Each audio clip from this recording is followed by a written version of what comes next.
Serialmente es un programa que para muchos es de terror. Yo personalmente lo considero una crítica social desde los asesinos seriales, un programa de crímenes con un aparato discursivo. Pero la verdad es que para muchos de ustedes, según lo que me han dicho, se trata de un auténtico programa de terror. Un programa que los lleva a los lugares más oscuros del ser humano y los pone en situaciones incómodas mientras trabajan, mientras conducen o mientras hacen los quehaceres del hogar. La verdad es que sí podríamos hablar de un programa de terror, pues el ser humano puede convertirse en un monstruo auténtico de muchas maneras.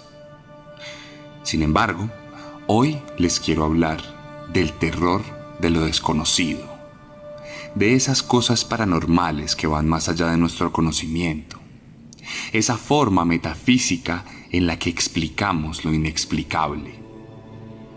Desde que la humanidad creó el lenguaje, creó también un mundo de fantasía, que a ciencia cierta hoy no podemos desmentir. La verdad es que no sabemos qué existe más allá de la muerte. No sabemos bien sobre la existencia de los dioses. No podemos cerciorarnos de que realmente hay un ser superior allá arriba, o si se trata en realidad de muchos seres superiores, llenos de odio, de rencor y de venganza. No podemos determinar la existencia verídica del destino. No sabemos si el azar es simplemente eso, o es más bien el capricho cumplido de un ser superior. No podemos desmentir de lleno la existencia de las brujas, de los adivinos. No podemos desmentir la existencia de los fantasmas, de los duendes, de los espectros. No sabemos si esas cosas son reales o no. Muchos de nosotros hemos decidido no creer en nada de eso, mientras que otros somos firmes creyentes de que la vida no es así de simple, de que la realidad no se limita a lo que sentimos o a lo que tocamos, y va mucho más allá de lo que nuestros sentidos pueden percibir. No sabemos qué hay en la oscuridad, no sabemos qué habita el silencio, y la verdad es que nos aterra investigarlo. Bienvenidos a la 7ª entrega de la 2ª temporada de Serialmente, un podcast con contenido muy gráfico.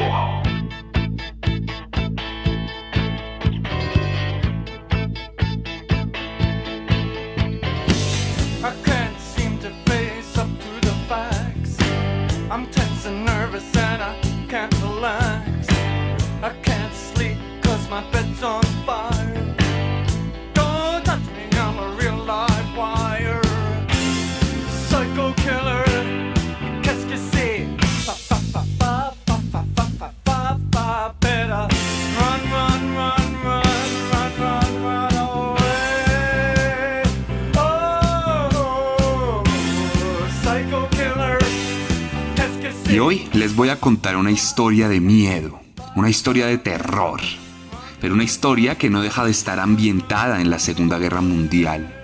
Una historia que no deja de tener que ver con este espectro horroroso del que les he hablado en los últimos capítulos. El hombre es el peor monstruo de todos, y esta Segunda Guerra Mundial nos lo ha comprobado. Alemanes, italianos, romanos, húngaros, soviéticos, finlandeses, japoneses, chinos, estadounidenses, británicos, franceses. Hombres de todo el mundo capaces de machacar a sus pares, capaces de machacar a otros jóvenes que perfectamente podrían ser amigos con intereses en común, pero que en cambio son enemigos a los que hay que destazar con las bayonetas y con los fusiles. La verdad es que por mucho que haya espectros y monstruos desconocidos, energías o un destino macabro, nada de eso iguala al hombre implacable del siglo XX. Ese hombre implacable que llevó a los jóvenes a la guerra y que llevó a las madres a la desesperación. Y hoy por eso les voy a contar la historia de una madre desesperada. Una madre que vivió la Primera y la Segunda Guerra Mundial y que jamás quiso que sus hijos fueran un muerto más en el mayor de los conflictos.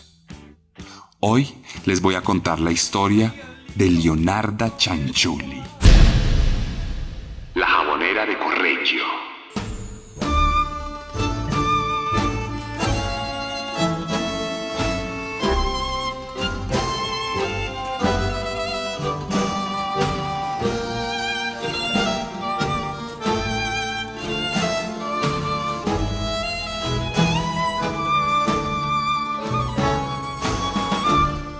Y esta historia comienza el 14 de noviembre de 1893 en Montella, en la provincia de Avellino, en Italia. Una Italia heredera del Imperio Romano, un país de Europa que pronto perdió la gloria que había tenido siglos atrás y que se conformó con los vestigios de grandeza que le habían quedado. El orgullo italiano se regía por la grandeza de la Edad Antigua. Se regía por el conocimiento de los romanos, que en muchos sentidos fue robado de los griegos. Se regía por las grandes conquistas del César. Se regía por la disciplina de las legiones y por la grandeza arquitectónica de quienes erigieron el Foro Romano, el gran estadio donde corrían las carreras de caballos y de carrozas, y por supuesto el Coliseo Romano. Sin embargo, todo esto hoy en día son ruinas, y no son más que el recuerdo de una grandeza que nunca jamás volvió a existir en la historia de los italianos, quienes para aquel entonces ocupaban un lugar secundario en Europa. Leonarda nació con una gran depresión que azotó su vida por siempre. Desde muy pequeña sintió grandes deseos de dejar de vivir, e incluso cuando era una pequeña niña, se intentó suicidar de forma infructuosa. Sus padres no prestaron mucha atención a esto y siguieron criándola con total normalidad para los parámetros de la época. Era una chica de casa que apenas iba al colegio y que estaba destinada a servir a sus otros hermanos y a sus futuros hijos tal como lo hacían las mujeres italianas del siglo XIX y del siglo XX, pues Italia es uno de los países más machistas del mundo desarrollado. Cuando apenas tenía 19 años, Cianciulli contrajo matrimonio con un trabajador público cuyo nombre era Raffaele Pansardi. Los padres, sin embargo, no autorizaban este matrimonio, pero Cianciulli encontró en su pareja una forma de escapar al destino que tenía en sus manos. Desde muy pequeña siempre creyó que su vida estaba predestinada por alguna fuerza extraña. Sabía que el mundo no podía ser tan simple, que no podía regirse por las pequeñas decisiones de los seres humanos y que había algo mucho más allá, algo más grande que determinaría su camino de vida, que determinaría su existencia. Por ende, Cianciulli creía en todo lo esotérico, creía en esas fuerzas oscuras, en la magia de la adivinación. Creía que podía ver su propio futuro, creía que podía alternarlo, de alguna u otra forma ejerciendo sacrificios, rituales o cualquier tipo de servicio a esos dioses esquivos que no había podido ver con sus ojos, pero que sí había podido sentir con su alma. Sin embargo, cuando contrajo nupcias con este hombre, sus padres no dudaron en recriminarla y en decirle que era una mala hija. En medio de esto, su madre lanzó una maldición contra ella. Eres una mujer maldita, Leonarda, y jamás obtendrás la paz, jamás obtendrás la felicidad absoluta, pues es lo que nos has denegado a nosotros como padres tuyos. Desde ese momento, el camino de Leonarda se vio afectado por esas palabras de su madre. Pero no estamos hablando de una afectación sentimental como la que suele ocurrir cuando hay una disputa familiar, sino que estamos hablando en este caso de una afectación real que iba mucho más allá y que llegó a carcomer las entrañas de Leonarda, quien en su cabeza tenía pleno convencimiento de que esa maldición se había vuelto realidad y de que ahora cargaría una cruz que llevaría su vida a un lugar muy oscuro y muy pesado. Sin embargo, Leonarda procuró adelantar el camino normal del matrimonio y empezó a quedar embarazada de su marido. Siendo muy joven y antes de 1930, había tenido ya más de 5 embarazos. Sin embargo, todos ellos habían resultado en abortos no deseados. Para Leonarda era imposible tener hijos. No había forma de que concibiera vida en su vientre, y ella, por supuesto, designó esta maldición a las palabras de su propia madre. Entendió que aquellas palabras se habían convertido en una realidad ineludible, la cual tenía que afrontar de muchas maneras. Y fue entonces cuando se dedicó a la magia y empezó a conocer a estas mujeres del tarot y a estos hombres adivinos, a estos chamanes que vendían mentiras o verdades disfrazadas con un lenguaje místico que convencía hasta el más grande de los incautos.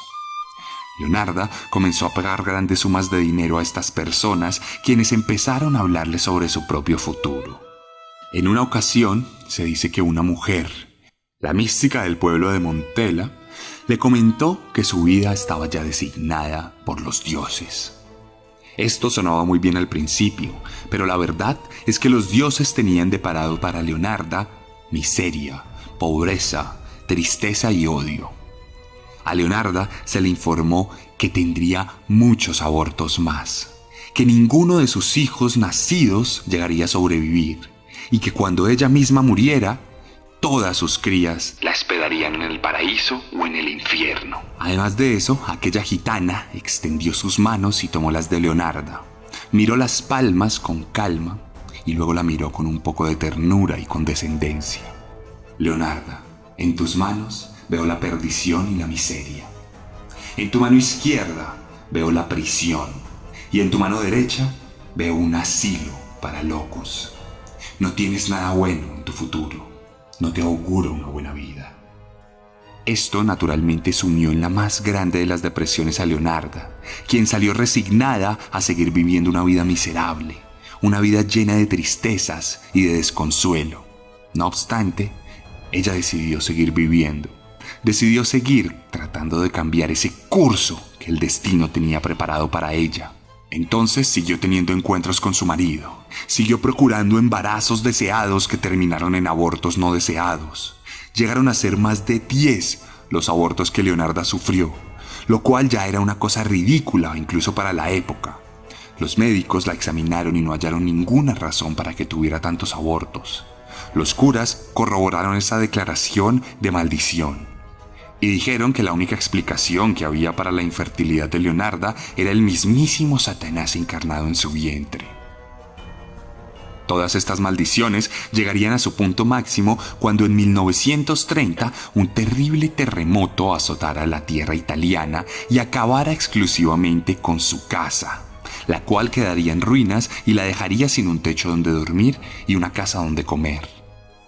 Leonarda y el esposo decidieron que la maldición y la ruina los perseguía, y siendo 1930 decidieron irse a vivir al pueblo de Correggio, al sur de aquel lugar. Allí construirían una nueva vida y vencerían al destino.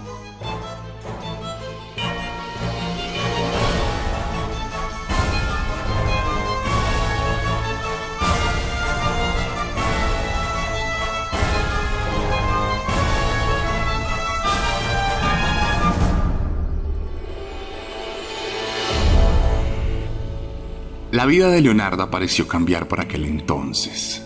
Llegamos a un punto en su vida, cuando tenía cerca de 40 años, en el que comenzó a poder dar a luz a esos embarazos. Alguno que otro aborto siguió ocurriendo, pero bien era cierto que Chanchulli por fin había podido engendrar vida dentro de su propio vientre. Había podido sacar de su cuerpo pequeños niños que más adelante acompañarían el hogar de la pareja. Sin embargo, parece que el destino es algo inquebrantable, parece que las cartas no son modificables y parece que lo esotérico tiene mucha más certeza de la que creemos. Pues aquella mujer empezó a perder a sus hijos por cuenta de distintas enfermedades.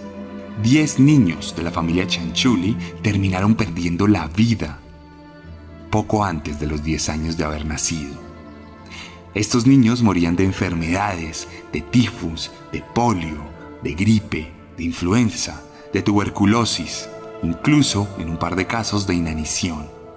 Niños que no soportaban la miseria, que no soportaban la pobreza y que no soportaban la falta de un sistema de salud pública, el cual no existía en Italia por aquel entonces, teniendo en cuenta las dificultades económicas que aquella nación había tenido después de la guerra. Sin embargo, por aquel entonces, llegó un hombre al poder. Un hombre pequeño, sin pelo y con gestos muy fuertes en su cara. Un hombre que gustaba de vestirse con los vestidos militares más imponentes. Un hombre que quiso encarnar la grandeza del mismísimo César y que quiso revivir en su pueblo el orgullo de aquel imperio que dominó el mundo entero. Se trataba de Benito Mussolini, el Duce, aquel líder implacable de los italianos que llevó el fascismo como bandera y que logró exaltar el poder de los italianos y la grandeza pasada en un presente no tan promisorio. Mussolini logró erigirse en el poder, logró hablarle a todos los italianos y logró convencerlos de que lo siguieran en sus campañas inútiles. Naturalmente, tratándose de una persona de derechas, Mussolini pronto se convirtió en un aliado inexpugnable de Hitler. Era un hombre admirado por el Führer, un hombre que estaba en la estima más grande del mayor líder de los nazis. Lo cierto es que el Duce tenía fuertes problemas al interior de Italia.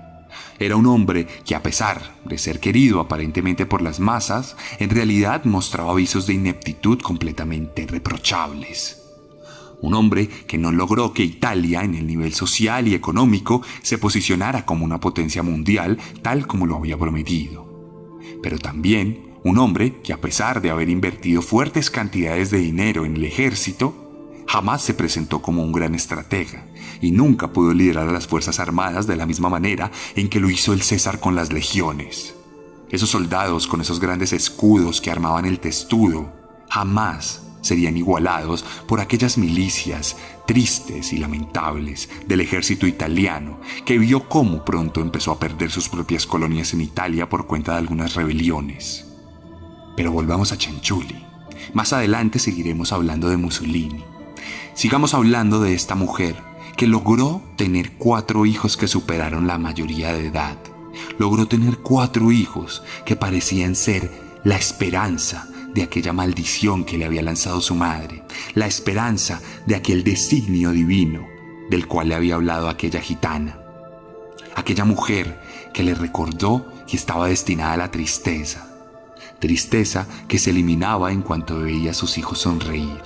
Sobre todo al mayor de ellos, a Giuseppe, un hombre joven, fuerte, valiente. Un hombre que, como todos los hombres de la Europa occidental de mediados del siglo XX, terminó siendo reclutado por las fuerzas militares de forma obligatoria. La guerra no daba espera. Los alemanes habían invadido Polonia. Los británicos habían mandado sus tropas a Francia, los rusos habían movido también sus ejércitos, y los italianos, en cabeza del Duce, no querían perderse de esa guerra, no querían perderse de la gloria y de la grandeza de la conquista. Y entonces empezaron a mandar a sus columnas del ejército por el norte de África, y también hacia Grecia y los Balcanes. En su cabeza, el Duce estaba repitiendo aquellas hazañas de Marco Aurelio, del César, de Comodoro y de otros tantos líderes romanos que llegaron sobre laureles a Roma marchando como líderes implacables. Pero implacable fue la derrota de los italianos. Nunca jamás pudieron avanzar en los territorios de batalla. Incluso cuando Francia fue dominada por los alemanes y ellos intentaron obtener su pedazo de victoria, no pudieron con las derrotadas tropas francesas. Los alemanes tuvieron que cambiar todos sus planes de guerra por cuenta de los italianos. Tuvieron que invadir el norte de África, aunque inicialmente no era importante para Hitler. Tuvieron que dedicar un tiempo invadiendo los Balcanes y Grecia para salvar a las derrotadas tropas de Mussolini. Un ejército mediocre, un ejército derrotado, un ejército de hombres que no sabían quién los lideraba. Entre esos estaba Giuseppe, un hombre que estaba tratando de sobrevivir a la peor de las guerras, que estaba tratando de vivir de la forma más digna en que se puede en medio de un conflicto. Sin embargo, Cianciulli no estaba completamente tranquila con esto. Escuchaba todas las noches esa voz de la gitana que le decía que sus hijos iban a morir. Y esto también empeoró cuando una de sus hijas, de las 4 que le quedaban, terminó muerta por una enfermedad. Otra terminó muerta por un bombardeo, y entonces solo le quedaban 2, entre esos Giuseppe. En este punto de su vida, teniendo más de 40 años, Leonarda decidió que no podría ser indiferente a la situación, que tendría que hacer algo, que tendría que ver la forma de contrarrestar ese designio de los dioses implacables que se cobrarían la vida de su hijo. Sabía que tenía que alimentarlos, sabía que tenía que saciar su ira, sabía que tenía que rendirles respeto. Y entonces decidió que la mejor idea para llevar a cabo su plan era ofreciéndole sacrificios, era ofreciéndole la vida de otros seres humanos. Estaba plenamente convencida por aquel entonces que la forma en que ella podría salvar la vida de su hijo era asesinando a otras personas.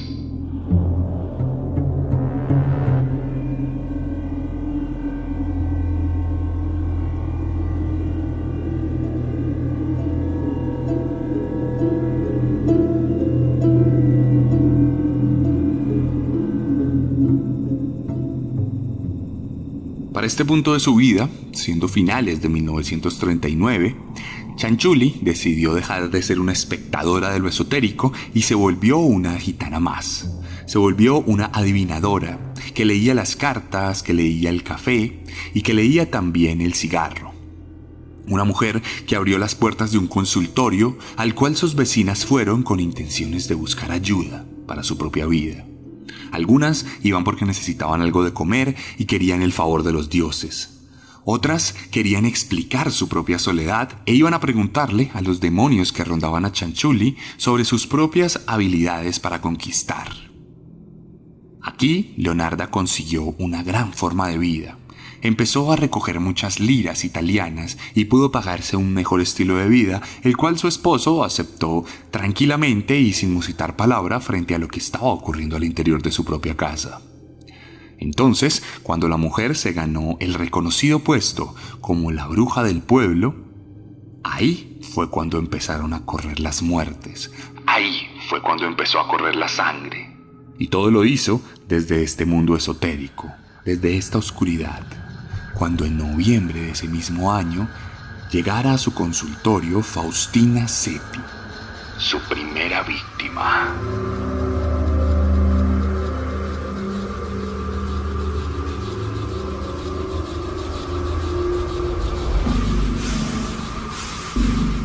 Faustina Setti era una reconocida mujer del pueblo que tenía más de 73 años.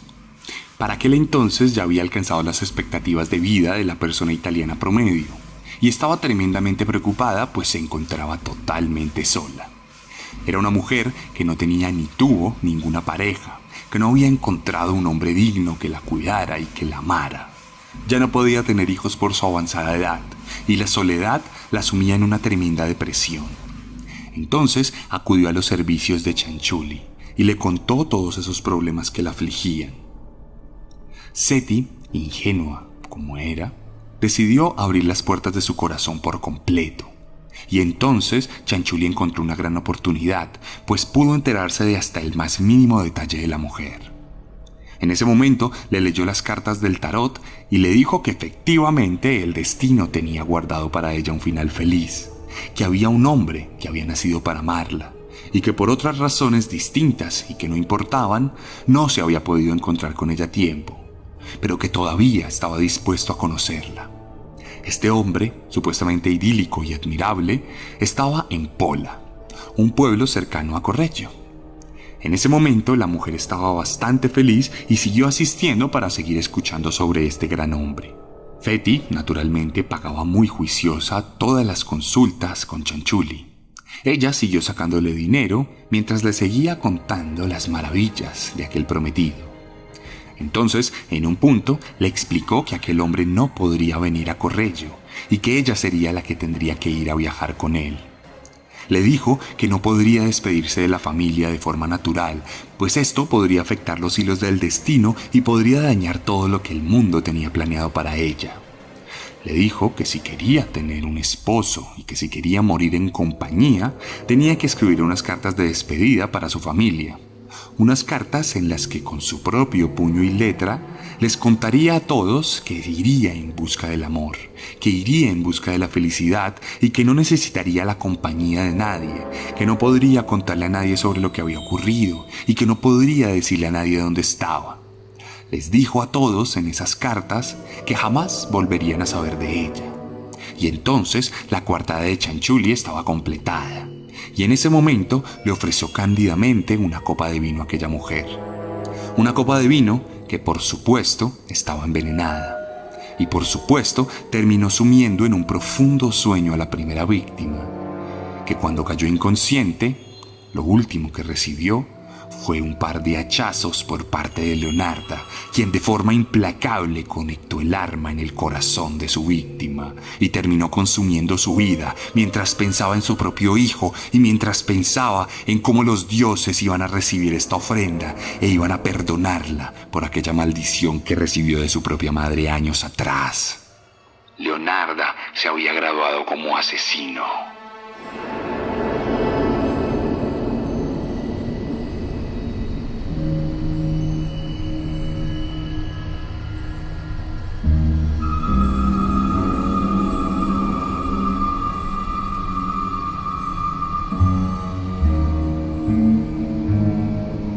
En ese momento, Leonardo tomó el hacha y picó a su víctima en 9 pedazos. 9 pedazos que terminaron en un jarrón donde la sangre se acumuló y se liberó de aquel cuerpo muerto. En este punto, lo que seguiría es algo que quiero que la misma Leonarda les cuente con sus propias palabras. Tomé las piezas de carne en un jarrón y las metí dentro de 7 kilos de soda cáustica que había comprado para hacer jabón. Batí toda la mezcla hasta que las piezas se disolvieron en una especie de masa que estaba muy fuerte, oscura y mohosa. Luego cogí esa masa y la metí en pequeños recipientes que más adelante se convertirían en jabón. Estos recipientes terminaron en un tanque séptico. Por otro lado, tomé la sangre que había guardado en la jarra y esperé a que se coagulara. La metí en un horno para secarla y la mezclé con un poco de harina, azúcar, chocolate, leche y huevos. También le eché un poquito de margarina y empecé a crear una mezcla y una receta especial que terminó por tener como resultado la preparación de unos pasteles tremendamente crujientes.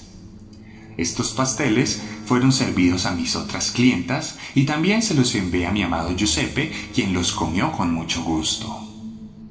En total, del asesinato de Seti, Chanchulli recibió 30.000 liras italianas como resultado de los pagos de sus consultas, de la venta del jabón que hizo con su propia carne y de los pasteles que le vendió a sus clientas.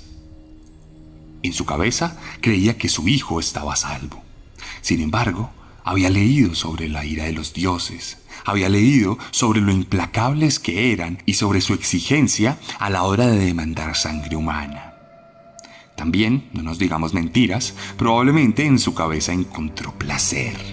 Encontró una auténtica necesidad de repetir aquel momento sublime en el que asesinó a esa pobre mujer y la convirtió en jabón. Encontró placer en el poder de poseer a otras personas. Y entonces decidió que volvería a matar.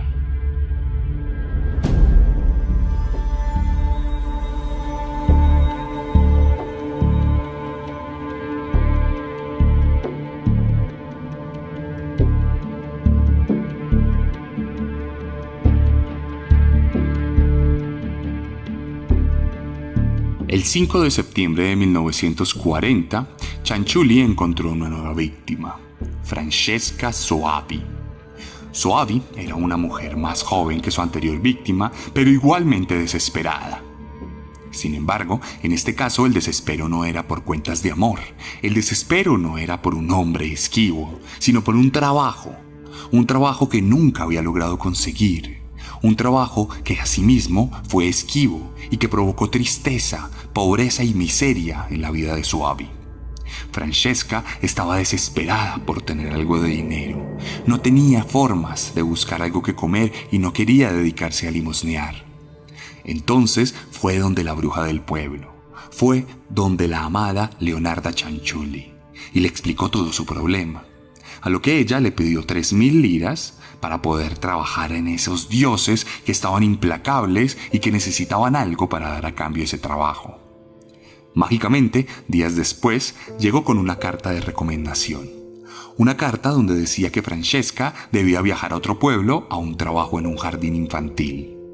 Esta carta no estaba firmada, no tenía nombre, no tenía responsable, pero aún así pareció convincente para la víctima, quien en su desespero entendió que aquel sacrificio había sido muy bueno para ella y había rendido frutos inmediatos, por lo cual creyó plenamente en las intenciones de Cianciulli.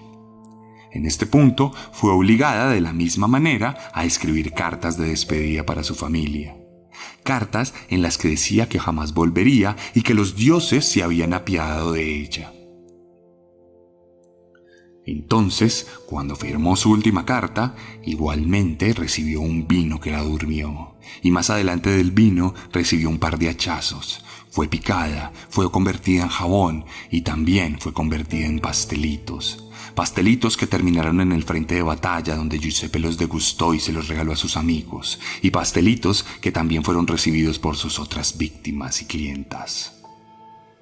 En este punto, la asesina estaba logrando un modus operandi, estaba encontrando una firma en su forma de matar y estaba próxima a convertirse en una asesina serial.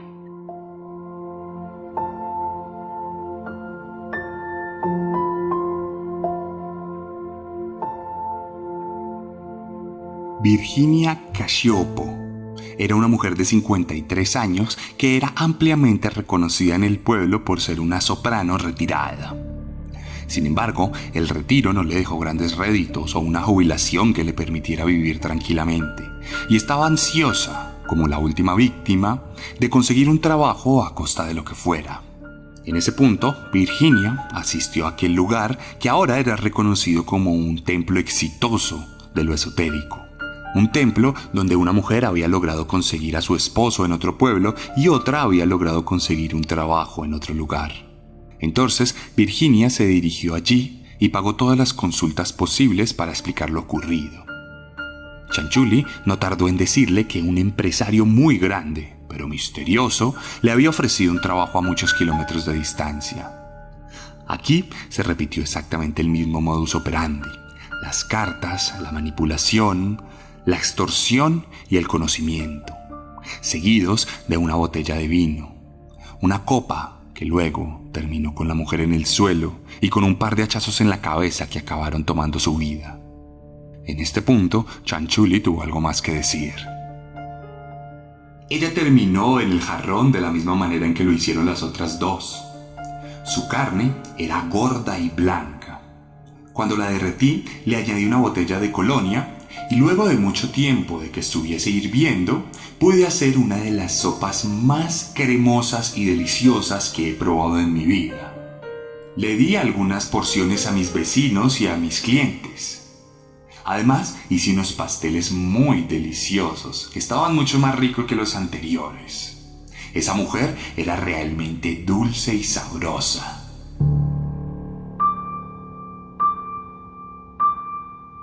Virginia le reportó unas ganancias de 50.000 liras italianas a Cianciulli. 50.000 liras que no solo salieron de su propia carne y de su grasa, sino de las joyas que traía puestas el día que fue asesinada. Sin embargo, como lo conté al principio de esta parte del relato, Virginia era una mujer reconocida. No era cualquier don nadie que andaba por ahí sin que nadie le viese. Era una experimentada soprano. Una mujer que fue aplaudida por todo el pueblo en muchas ocasiones, y su ausencia, aunque justificada por medio de las cartas, resultó particularmente sospechosa para su cuñada. Una mujer perspicaz y una mujer que no creía naturalmente en todos estos temas de esoterismo. Ella encontró extraño que desapareciera tan mágicamente. Encontró extraño que desapareciera sin que se llevara algún tipo de ropa o que pudiera hablar con sus familiares más queridos. Entonces denunció la desaparición de la mujer y fue rápidamente a la policía, quien en este caso, siendo 30 de septiembre la fecha de su partida, terminó por abrir una investigación en la que Cianciulli pronto fue interrogada y capturada. La investigación no tuvo que ir más allá. Chanchuli entendió que había sido capturada y recordó las palabras de la gitana. Recordó la mano del asilo y la mano de la prisión. Recordó que sus hijos habían muerto. Recordó que Giuseppe no le enviaba cartas hace mucho tiempo. Y recordó que la miseria había sido parte de toda su existencia. Entonces decidió confesar. Más temprano que tarde sabía que el destino era inevitable. Sabía que los dioses y los espectros y los fantasmas iban a estar presentes por el resto de su vida y que tenía que afrontarlos, que ya no podía seguir sacrificando personas para librarse de ello. Aunque en el fondo ella sabía bien que se trataba del placer de la muerte y de la dominación. Ese placer que terminó confesando ante los micrófonos de sus propios interrogadores, unos detectives que quedaron absolutamente perplejos cuando se encontraron aquella historia de terror, aquella historia de monstruos, aquella historia de oscuridad y de esoterismo. Habían encontrado a la jabonera de Correggio.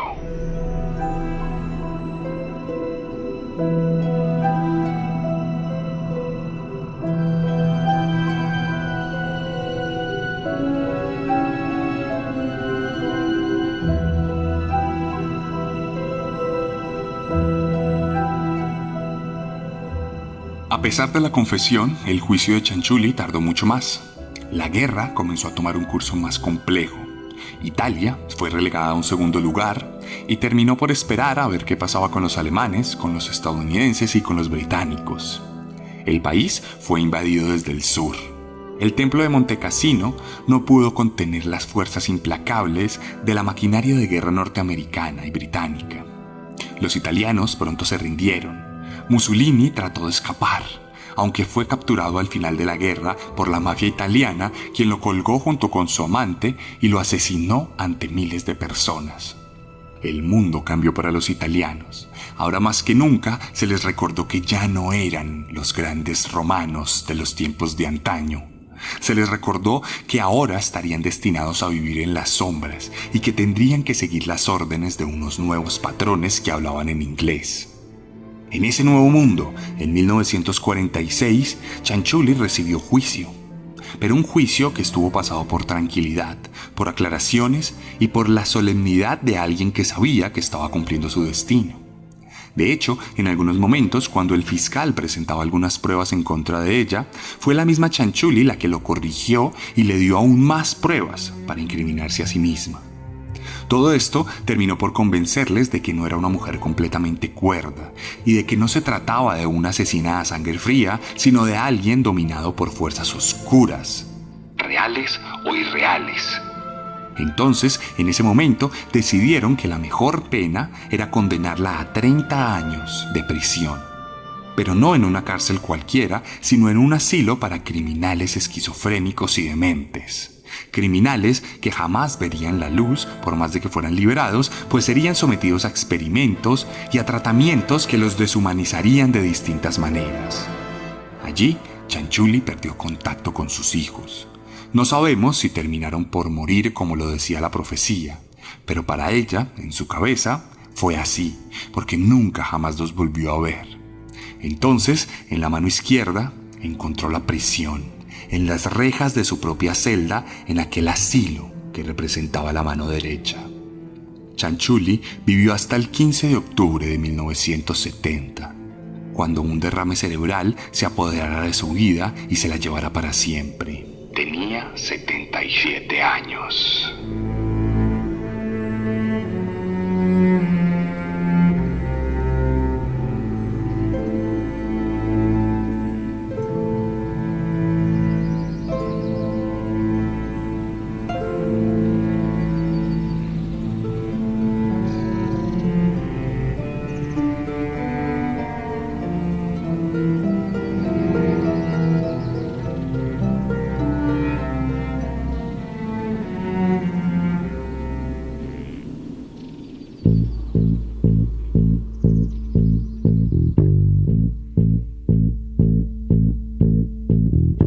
Y esta fue la 7ª entrega de Serialmente en Pia Podcast.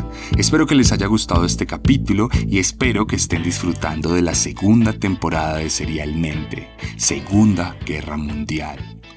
Muchos de ustedes me han preguntado por qué estoy haciendo esto, y se los he explicado en algunos capítulos, pero no está de más repetírselo. Recuerden que tengo una novela reciente que lancé en México hace unos días y que responde al nombre de Letargo, Pesquisas de un honor fragmentado.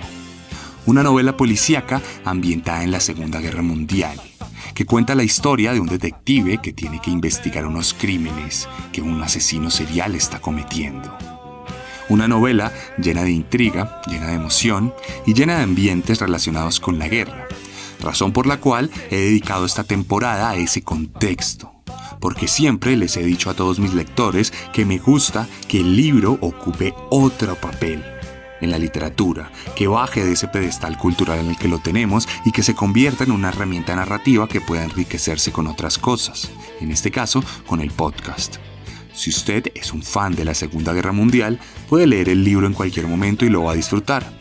Pero en cambio, si no le interesa mucho la guerra, pero le gustan los asesinos seriales, le recomiendo que siga escuchando esta temporada de Serialmente y lea al tiempo Letargo, mi libro, y disfrute de ese mundo al que lo quiero llevar. Por lo pronto, voy a dejar para ustedes una publicación en mi Instagram para que puedan comentar qué les pareció este capítulo. Allí van a poder ver algunas fotos de Leonarda Cianciulli, de las cosas encontradas en su casa y de otras tantas cosas que les pueden aterrar un poco. No duden en pasarse por mi Instagram para que encuentren esto. He tenido un poquito abandonado el tema de los Reels, pero ya voy a volver a ello y van a poder ver otras cosas relacionadas con la guerra y con el contexto que probablemente les van a gustar. Recuerden que mi Instagram es @elarracadas. @el_arracadas, _. Allí van a poder ver estas historias, por favor coméntenlas, denle like, síganme y cuéntenme qué les parece todo. Siempre voy a estar muy presto para responderles cualquier pregunta y siempre agradeceré mucho que apoyen este podcast. ¿Cómo lo pueden apoyar? Compartiéndolo en sus redes sociales, recomendándolo a sus amigos y familiares y mostrándoselo a nuevas personas que estén interesadas en estas historias de asesinos seriales.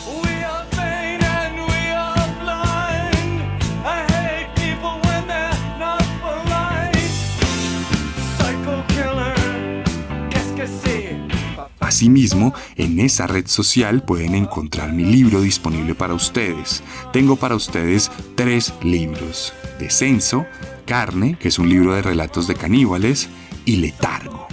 Disponible principalmente en Colombia, pero también en México, en la cuenta de Chunchos MX.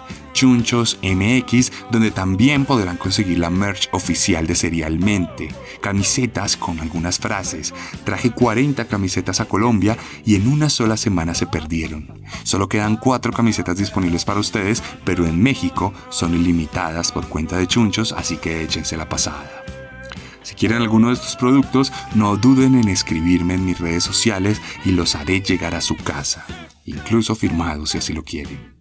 Pero lo más importante de todo es recordarles que este 15 de mayo será el evento de lanzamiento de Letargo en Bogotá, el Psicomuseo en su segunda entrega.